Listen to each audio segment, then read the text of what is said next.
So here we have the BMW 320d on a 17 plate. I'm going to start off by showing you inside the boot, and then we'll hop in and run through some controls from there.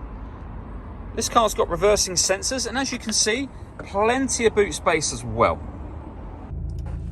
Okay, now that we're inside the car, we're going to start with the dials. On the left-hand side, we have the fuel gauge, followed by the speedometer, the rev counter, and the coolant temperature gauges.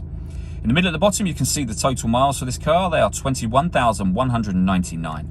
You can change the information displayed above that by pressing a button on the end of the indicator stalk for various bits of trip computer and car fuel economy information. We're back out to the steering wheel. On the left-hand side, we have cruise control and speed limiter. And on the right-hand side, stereo and phone controls. We've also got the minus and plus pedal. That is so that you can change gear manually with this automatic gearbox.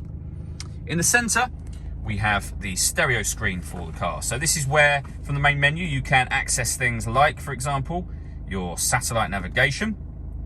There's a full video showing how the sat-nav system works, which you can find on our YouTube channel and also on our website as well. But a really nice, clear system, very, very easy to use.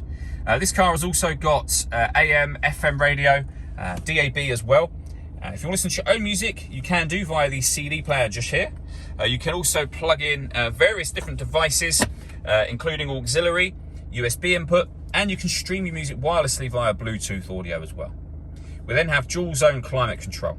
So you can adjust the passenger temperature, the driver temperature, you can increase and decrease the fan speed, you can determine what direction you'd like the air to be distributed in. When you're happy with those settings, this button turns your air conditioning off, in this case, back on again. Or hit auto, the car will now take control of the fan speed and the direction of the air to maintain the temperatures you've asked for. Press auto again to turn that off.